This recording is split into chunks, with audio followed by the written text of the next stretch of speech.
It is a great pleasure to introduce my bishop and my friend, His Grace John.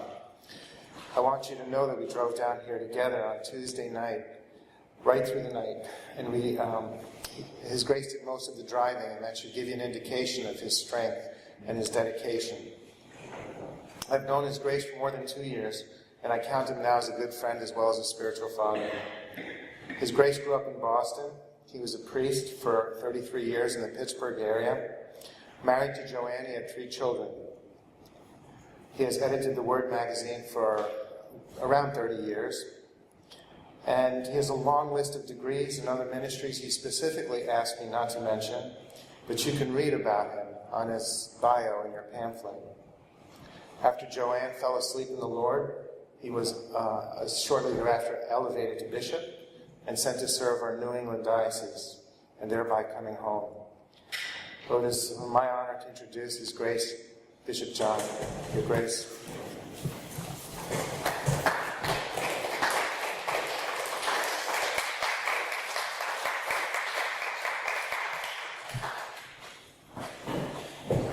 Thank you very much. I don't really know how I agreed to do this. A question that typifies post-Christian and postmodern thought is, what does the church do for me? Or what should I expect to get from my church? My unapologetic response is an opportunity to give. The church allows us to give, and giving is a human need and is necessary for our happiness. Happiness, or perhaps a better word, contentment, requires us to act in a way that is congruent with who and what we are, who and what we are created to be. We people, or perhaps a better word, persons, are created in the image and likeness of God, and God is love. To be like God, we need to love God and take care of each other. To be like God, we need the other to love. The church is where and how we join ourselves to God and serve Him and each other. Christians cannot be Christians without worshiping God and serving each other. Christians are Christians when we act together in the church. This principle is just as true for older Christians. Older Christians also need to worship God and care for one another. This is our Christian vocation at every developmental stage. I had a parish council member who was convinced at every stage of his life that the financial and work burden of the church should primarily be borne by those others in the other stages of life. Young families had to care for their young, so shouldn't give when he was young. Older families have to marry off their children and pay for college.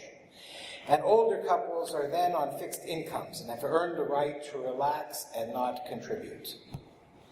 The truth is, older Christians still need to worship God and serve the other in order to fulfill our vocations as Christians. Like those in every other stage of development, older Christians find contentment and congruence in worshiping God and serving each other.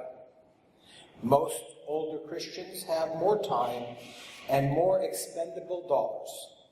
They also have a lifetime gathered of experiences and wisdom. Older Christians do have some special gifts and some special challenges, but remain Christ's church, and Christ loves His church, to whom He is wed. We would err if we were to assume that by now all older Christians know how to worship, witness, love, and serve.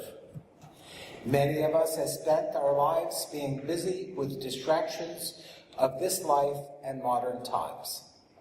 Many of us, even over the age of 60, still have no personal prayer rule, have not learned the corporate worship music or order of the church services, And we don't have enough understanding of our faith to share, even in a discussion, with others. But we now have more time and energy to give to the church than at any other time in our lives. We need you to value us, teach us, and empower us to serve. That is what you, the church leaders, can do for us.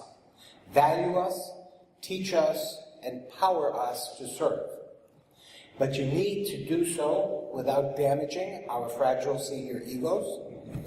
You can't let us know that you know how unprepared and unequipped we are for the tasks at hand.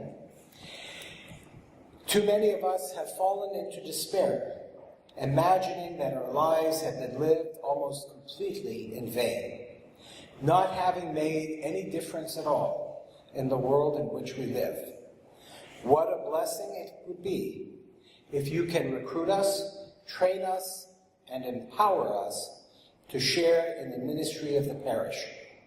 But for us to be helpful, you will need to do all three of these things: recruit, train, and empower. Your second mission, if you're willing to accept it, is to recognize that we are losing our sight, hearing, stamina, and cognitive ability. You must not treat us like we have a deficit or handicapped. We are not handicapped, just less able than we once were. Nevertheless, you can serve us and the church by recruiting, training, and empowering us to serve. Perhaps the best time to recruit us is when we are coming close to a major shift in our time, when we are approaching retirement or going on to half-time. Many of us experience a kind of crisis. Some of us define ourselves by our jobs and work relationships. We approach retirement fearful of how the world will view us. Will we be losing our meaning, our prestige, our identity? What will we do with all our time? Will we just lie around and wait to die? Many meet retirement with much anxiety. If this opportunity is missed, a visit with the older Christians can lead to exploring opportunities to serve. But some of us will have already developed a daily routine to fill our time and may leave little room for service. So the church leaders would do well to keep track of when people are coming close to these transitional times and be prepared to recruit people and train them. A personal invitation to regular adult education is in order for older Christians, newly recruited to serve. If you already have an adult class going, or Bible studies or discussion groups, you will need to invite the older members of the parish in order to get them to prepare themselves to serve.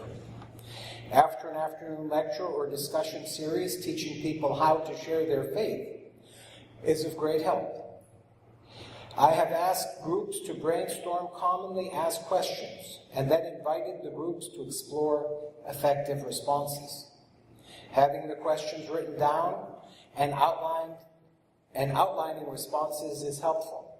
Such notes could be offered the following week as the minutes or notes of the last meeting, and these notes can then be put together as sort of a manual for outreach and service. Outreach committees with training programs work well for older Christians. These activities could include welcoming visitors to the church, training tour guides for open houses, visiting the elderly and sick, reaching out to families or individuals who have become lax with their church attendance, and the like.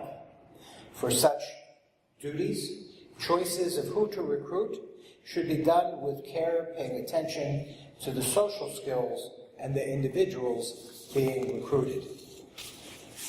Empowering people to serve in the church also requires some deliberate planning. People should be empowered for jobs with clear beginning and ending times, so that if someone is not helpful in a particular function, it will be easier to redirect their energies. It is also helpful to have the expectations written down and included in some kind of manual. It's also smart to appoint and empower people publicly, either at a parish meeting or after liturgy with a prayer for God's help and support. This way, the parish understands the empowerment of the service. A special gift for some older Christians is the connecting of older Christians with younger. Some older men may be of great service to mentor younger men and even teens in the church. Older women grouped with younger women. They have a lifetime of experience to share, and some of their wisdom came at a very high cost. For the older Christian, an opportunity to share validates their value of their own lives and helps them to understand their own life as having been lived in a way that is worthwhile. As older Christians lose more and more of their abilities, they need to learn how to accept help from others. This is indeed a great challenge in our society that so values independence and self-sufficiency. Hopefully, an older Christian who has served even older Christians will learn from them how to receive gratefully and what a gift it is to allow someone else to give. Just as St. Basil teaches us that the beggar does more for the rich man by allowing him to be like God and give, the recipient of help allows the caregivers opportunities to serve in Christ, indeed opportunities to join themselves to Christ. Hopefully, by so doing, a caregiver learns how to receive as he serves others and prepares himself for these even more difficult challenges that may lay ahead. All of this work challenges our sense of well-being. Facing illness, age, and death is difficult and takes work.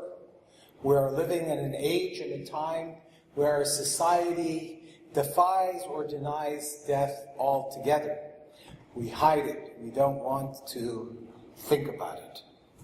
Church leaders will do well to offer regular opportunities for caregivers to debrief, to become deliberate, and to understand the process that they are in, not just for the people that they are serving, but also for themselves. Sharing ministry with older Christians is a win for everybody.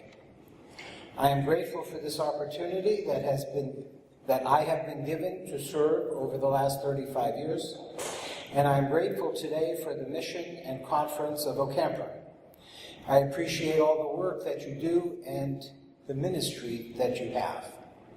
Imagine if on a parish level, pastors could assemble teams of people from all of the different areas of service that OCAMPR represents and have interdisciplinary discussions and guidance to better serve older members of the parish and to better understand how to serve the mind, the body, and the soul, how to understand all of those connections.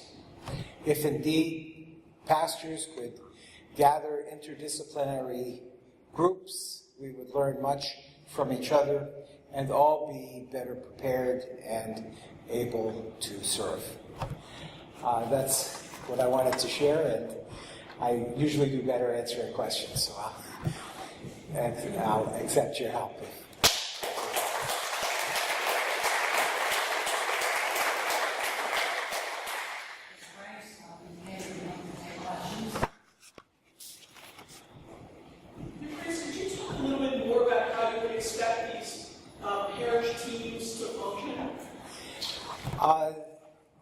I would hope that they would meet monthly for perhaps an hour or an hour and a half, where people could present dilemmas or cases or situations, and solutions could be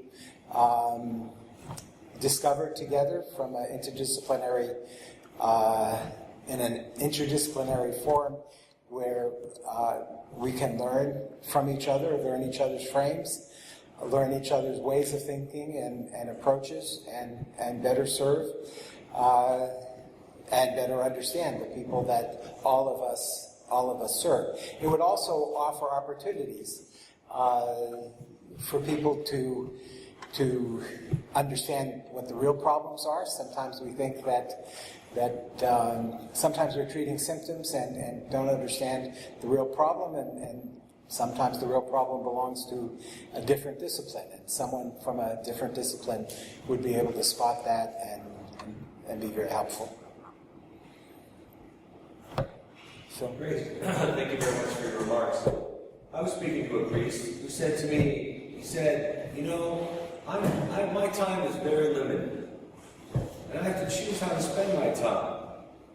And I really think the youth are the future of the church. So I don't really spend my time with the seniors and those. It takes a lot of time, and really I focus on the youth. How would you respond to someone with that perspective? well, I don't know the priest that you're talking about, thankfully, so that allows me to answer more directly. I would wonder if the priest is intimidated by adults who talk back, and rather spend time with the kids because they generally ask easier questions, and their problems are sometimes for us a little bit more comfortable. So I think that we need to stretch. But what I'm suggesting this evening is that we recruit the older members to serve. And by so doing, we can multiply the opportunities for church work to get done. I believe that the church receives from God all of the charisms that the church needs to fully express the fullness of the church. But I don't believe that every parish or every pastor has all of the gifts and charisms that he needs. So the priest who can network, the priest who can identify the talents of others in the church will do better, will serve better than the priest who thinks he has to do everything himself and can't spend time with older Christians. Investing in the youth may seem to be the best investment for the future. Perhaps if we can empower a half a dozen co-workers over the age of 50, even though that takes work, and each of them can vitalize and encourage and support 10 or 12 youth, our time would be certainly much better spent. Now, older people, even if they aren't contributing as much, but my experience is us older people do contribute better than some of the younger people and even some of the wealthier folks who are building their career. But even if that were the case, we older people are people. We're persons, and we're going to meet Christ. And we need support, and we need help, and we need to learn our faith, and we need to learn our worship. So I think that's pretty important. So I'll let Christ take care of that priest when he meets him and judges his ministry. But that's my approach.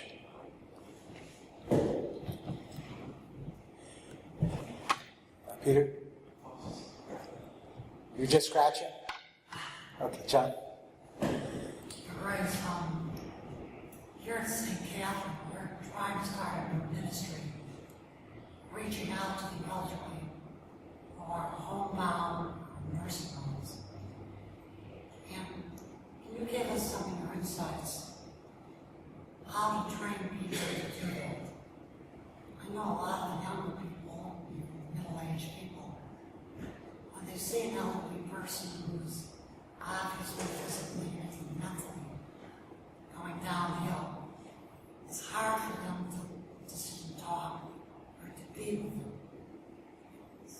we'd like to do something like that. Could you give us some insights of how best to go about doing that? Sure. Dr. John is asking how to set up a outreach to older church members. I would recruit able-bodied older church members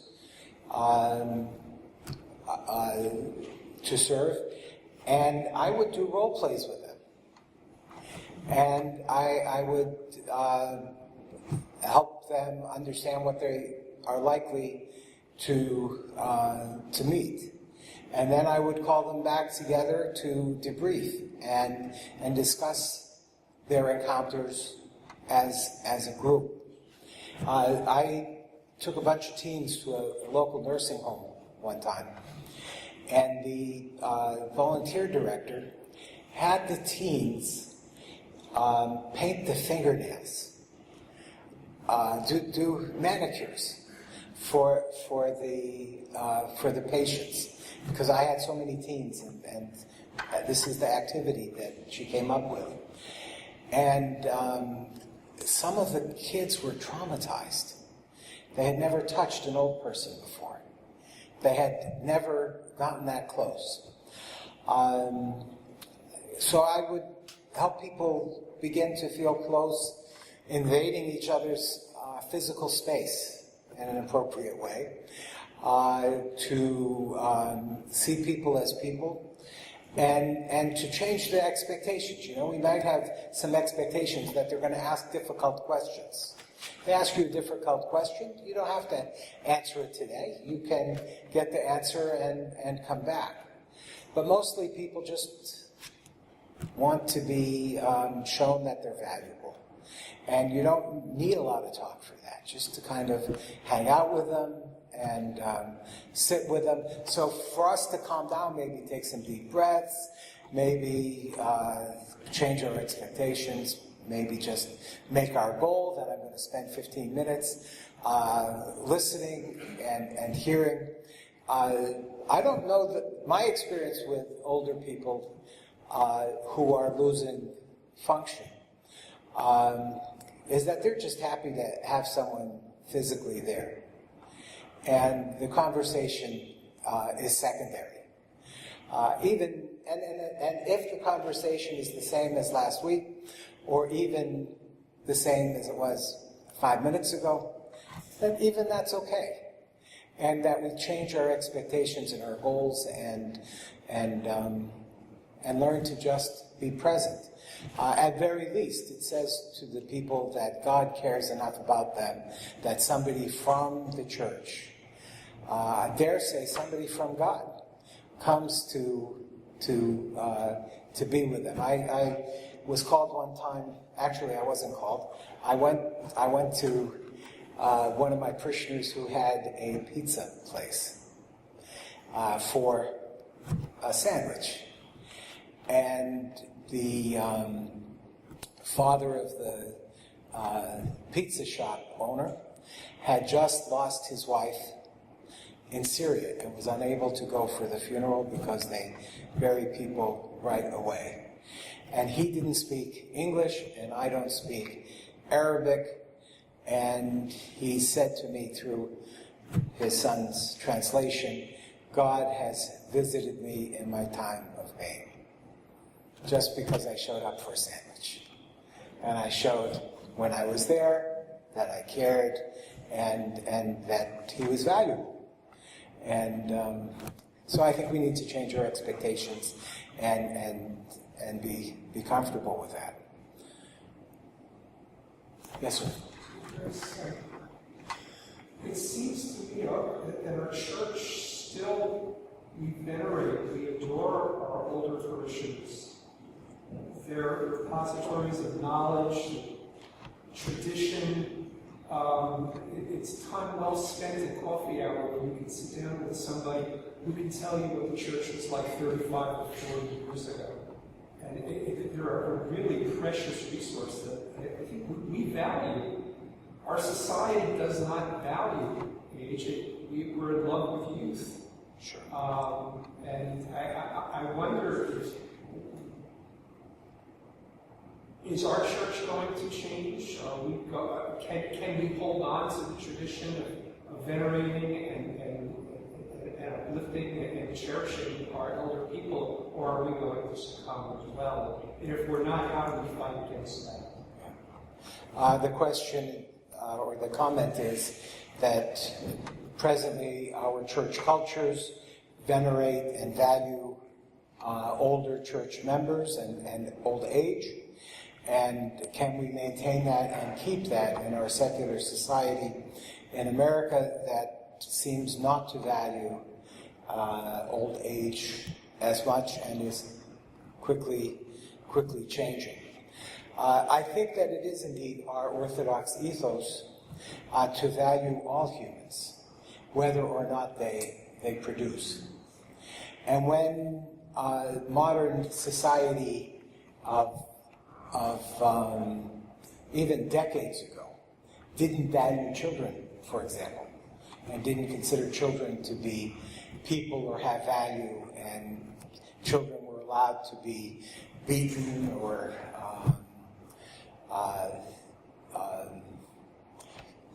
sent to do dangerous jobs in the meat packaging places and all of those kinds of things, that the church maintained a value for people.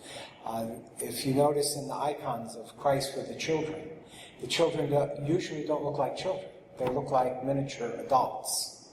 And the theological point of that is that children are human. They're valued by us. And a culture that can value children, that can value the unborn, can value older people. A culture that has no value for those who aren't producing has, I think, an inability to do that. Our Christian perspective is that God knows us from our womb, and He loves us, and He respects us, and He values us. And I think that is not just cultural, but I think that certainly is part of our Orthodox faith. Father? And I see that in the Orthodox world, our life, our parish life, our community life is centered in the liturgy, the Eucharistic liturgy, and the actual liturgical services. And that is, of course, as it should be. But I think I have my, I'd say, existential experience is a little bit different from yours, because my observation is that when people are not able to be present and participating in the liturgical life of the church, they very quickly become forgot. And they drift further and further away from the mind of the community of the church. I think that's a very deep tragedy for us, because the liturgy is not meant to be simply what we do when we are in church, but what we also do when we are not in the church. I have two examples that are very indicative to me of how young people can be ministered to through ministry to those who are older and who are not as mobile and not as able to get to the church. In the train, when I was coming up here to this conference, there was 2 or 3 rows in front of me, there was a family with 5 young children. I mean young, one was an infant, and the others were in graduated steps. And they were very nicely behaved children, but there was an older couple sitting in front of them. And I saw those people when we were in the railway station in Orlando, and they looked very somber, and they were shuffling along, and they got in the train. But immediately when they discovered these children sitting behind them, they came alive. They came alive, and they got up, and they came back to the children, and they started interacting with them, and talking to them, and asking them about what they had done in Disney World. So I can tell you, hours went by, and these children were responding so delightfully, so beautifully to the attention of these people who are not their parents. but who are older than their parents, and whose only interest in them was to know about them and hear about them. And pretty soon these little children were asking. Sure. So children like novelty, and older people, delight in having those opportunities. So putting them together is a win for everybody. Right. And the second thing is, when I was a boy, I was in a Bible study, made up of boys, and we had two men who were our teachers. And every few weeks they would take us on what you might call a field trip. We would go to visit a shut-in person, not always elderly, but oftentimes an elderly person who was not able to get out much and was not able to be present in the church. When I look back at that, it's not so striking to me because it was a regular part of my life. And I think that's the best way to minister to children, is to find ways of relating them to Christ's love for all of us in ways that are not so extraordinary to them. And I do remember those old people who were very fascinating to me and to the other boys we were with. And we'd like to ask them questions about their life and what was like when they were. Some parishes have a Mother's Day out where they recruit older church members to babysit in a large room, many children at a time, giving the parents 2 hours to do whatever they need to do. And that takes away some of the pressure in families. It gives the young people a time to be less abusive of their kids because they have a little bit more patience and time and get that breather. And the older people have some fun. They have something to look forward to once a month or once a week to participate in that kind of program. You mentioned how do we help people not be forgotten. 35 years ago, Father Paul Zayatic from New Kensington, Pennsylvania, taught me that if you divide all of your parishioners up into in half, into two, then you can remember everybody in the parish every other week at the Proscomedia.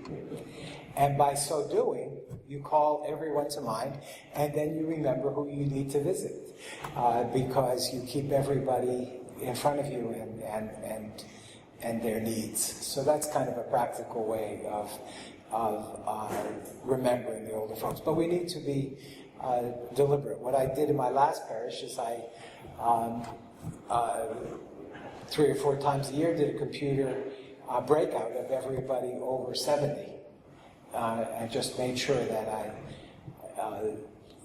knew where those folks were and what was going on in their lives and what their needs were. So it's kind of a not as good as the Proscomedia, but it helps us keep track of the needs of our parishioners.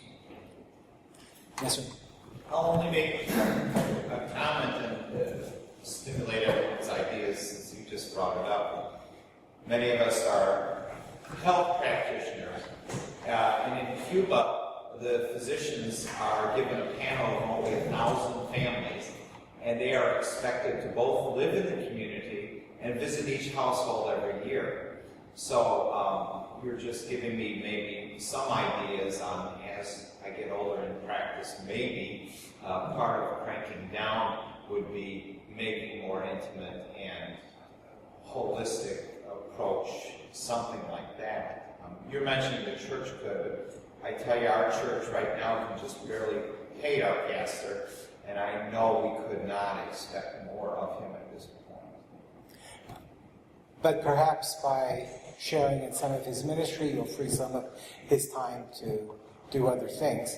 And you're someone who can show compassion and bring Christ to people and help people feel loved. And because you're coming from the church, you represent the church, and you not bring Christ to them because Christ is already there, but help them know that Christ who is there loves them in a visible way because the church came to visit them. Other? Your Grace, I want just to share a story first. How about if you speak in the microphone so I don't repeat it? I was a hockey coach for 20 years. I think I was thinking something. But, you know, for 14 years, I took care of an aunt who helped raise me. And she had a brain injury as a child, so she was cognitively limited, but she was a delight. I mean, really delightful person. And when you mentioned painting the nails of the older people, it just brought her to mind, because every week I made sure she got her nails painted. Sometimes by my kids, you know, but sometimes I'd take her to one of those parlors and put little flowers on and things like that. It was just the joy of her life, really, to have her nails painted. And I think there are a lot of older people who are cognitively limited who would enjoy attentions like that. And the question that I have for you has to do with activities and inviting older people to become active in the church.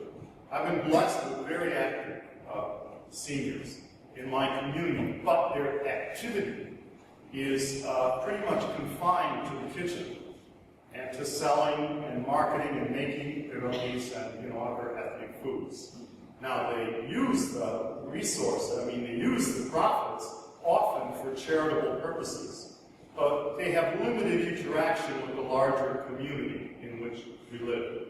And my hardest task in my parish is bringing my people into contact with the community immediately surrounding them. Because my church is in an area where, as we usually say, you know, the idiom is the neighborhood change. It's surrounded by Dominicans, by lower income people, not that my people have that high income, you know, but they're very shy of interacting with the people immediately around them, and I don't know how to make that come about, and whether I should be content with this interaction they have with each other, because it is, you know, warm, and it's social, and it brings them a lot of joy. I'll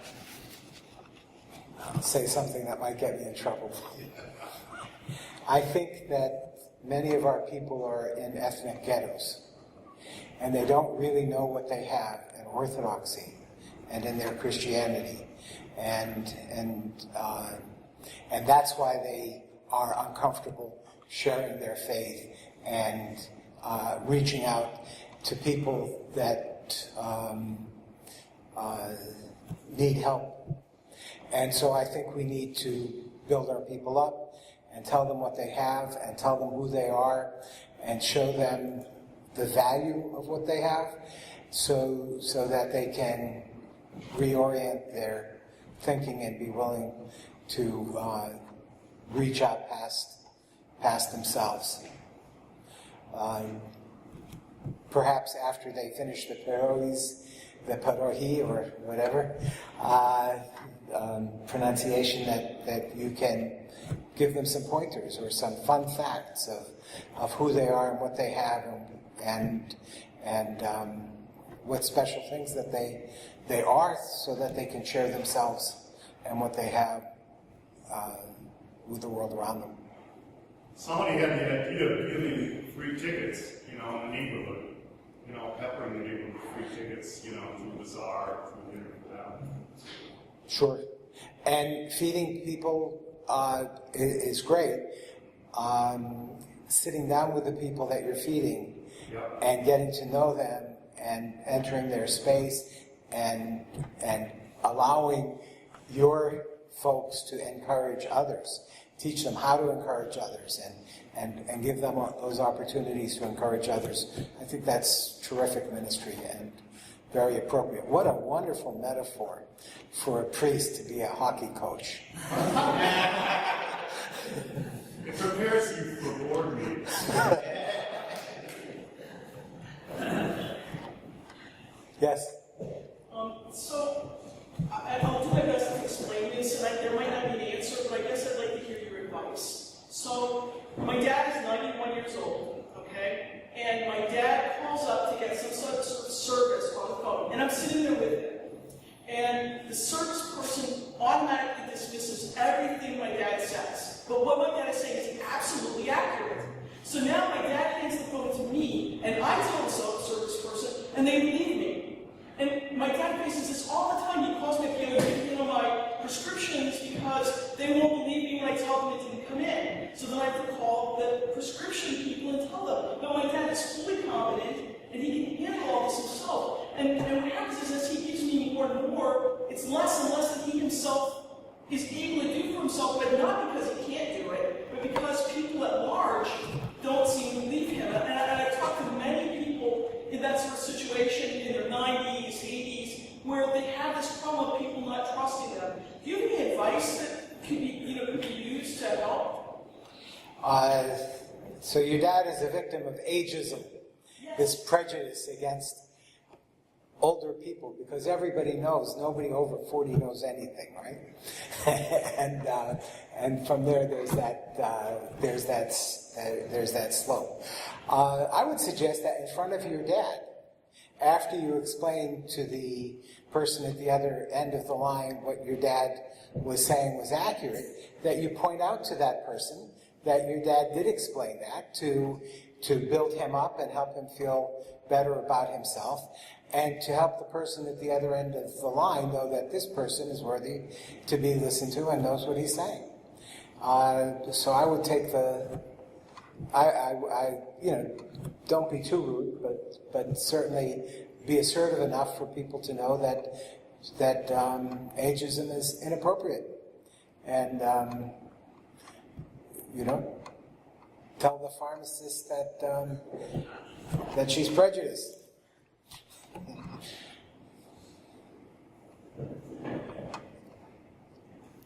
Thank you very much.